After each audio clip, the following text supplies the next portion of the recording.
வணக்கம்ங்க. நம்ம இன்றைக்கி 10 to 15 நிமிஷத்தில் செய்யக்கூடிய முட்டை சாதம் தான் செய்ய போகிறோம். வாங்க வீடியோவில். இன்றைக்கி நான் 6 முட்டை எடுத்து வச்சுருக்கேன். இதை நம்ம ஃபஸ்ட்டு கொஞ்சம் மஞ்சத்தூள் சேர்த்து நல்லா நம்ம இந்தமாதிரி நல்லா கலக்கிக்கலாங்க. கலக்கி எடுத்து வச்சுட்டு இப்போ நம்ம வானலில் ஆயில் சேர்த்துக்கலாம். இப்போ இது கூட ஒரு 1/2 டீஸ்பூன் பெருஞ்சீரகம் சேர்த்துக்கிட்டு 2 பெரிய வெங்காயம் கட் பண்ணி வச்சுருக்கேன், இதை சேர்த்துக்கிறேன். இப்போ வெங்காயம் நல்லா வதங்கட்டுங்க. வெங்காயத்தை நம்ம நல்லா வதக்கி விடலாம். வெங்காயம் பாருங்கள் வதங்கிட்டுருக்கு. இது கூட கருவேப்பிலை ஒரு கொத்து சேர்த்துக்கிறேன். கருவேப்பிலை சேர்த்தாச்சிங்க. இது நல்லா வதங்கட்டும். இது கூட நம்ம 2 பச்சை மிளகா கட் பண்ணி சேர்த்துக்கலாம்.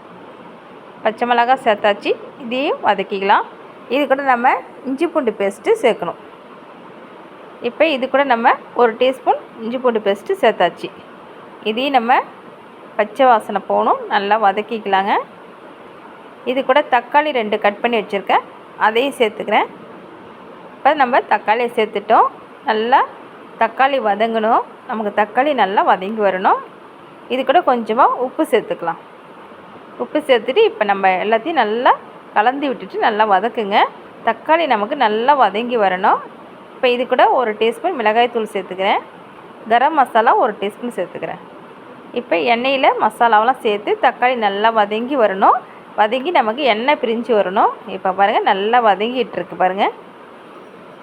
இந்த மாதிரி நல்லா வதங்கி நமக்கு எண்ணெய் பிரிஞ்சு வரணும். இப்போ வதங்கிடுச்சு. இப்போ நம்ம என்ன செய்யலாம், இது ஒரு பக்கமாக தள்ளி வச்சுட்டு நம்ம முட்டை கலக்கி வச்சுருக்கோம் இல்லையா, அந்த முட்டையை நம்ம ஊற்றிக்கலாம். நான் 6 முட்டை எடுத்திருக்கேன். 4 பேர் சாப்பிட்ற அளவுக்கு நான் செய்கிறேன். இப்போ முட்டையை நம்ம ஒரு பக்கமாக ஊற்றிக்கலாம். ஊற்றிட்டு உடனே கலக்காதீங்க. ஒரு 2-3 நிமிஷம் அப்படியே விட்டுருங்க, வேகட்டும்.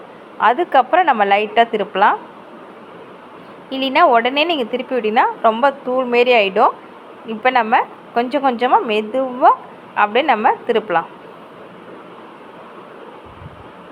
அப்போ தான் நமக்கு பீஸ் கொஞ்சம் பெரிய பீஸாக வரும். இப்போ பாருங்கள் இந்த மாதிரி நம்ம லைட்டாக திருப்பி விட்டுட்டு நல்லா கிண்டி விடுங்க. இப்போ பாருங்கள் முட்டை நமக்கு வெந்துடுச்சு. நம்ம லைட்டாக அப்படியே கிண்டி விட்டுட்டு அது கூட நம்ம மசாலாலாம் அப்படியே லைட்டாக எல்லாத்தையும் சேர்த்துலாம். இப்போ எல்லாத்தையும் நம்ம கலந்து விட்டுடலாம். மசாலாவை எல்லாத்தையும் நம்ம கலந்து மிக்ஸ் பண்ணி விட்டுருங்க. நான் சாதம் வடித்து ஆற வைக்க தான் 10 நிமிஷம் ஆகும். இந்த சாதம் நம்ம டக்குன்னு ஒரு 10 நிமிஷத்தில் ரெடி பண்ணிடலாம். நமக்கு வடித்து மீந்த சாதம் இருந்தால் கூட நம்ம டக்குன்னு செஞ்சிடலாம். இப்போ பாருங்கள் சாதம் நான் வடித்து ஆற வச்சு வச்சுருக்கேன். சாதத்தை கொட்டி நான் மிக்ஸ் பண்ணி கலந்துடுறேன். இப்போ நான் சாதம் கலந்துட்டேன். நான் இன்றைக்கி செய்கிறது ஒரு 4 பேர் சாப்பிட்ற அளவுக்கு செய்கிறேன். நீங்கள் ஸ்கூலுக்கு லஞ்ச் பாக்ஸாக செய்யணுன்னா டக்குன்னு இந்த மாதிரி முட்டை சாதம் செஞ்சு கொடுக்கலாம். இப்போ பாருங்கள் நமக்கு சாதம் ரெடி ஆகிடுச்சு. இது கூட நான் இப்போ ஒரு 1/2 டீஸ்பூன் மிளகுத்தூள் சேர்த்துக்கிறேன். சேர்த்துட்டு எல்லாத்தையும் மிக்ஸ் பண்ணி கலந்து விடுங்க.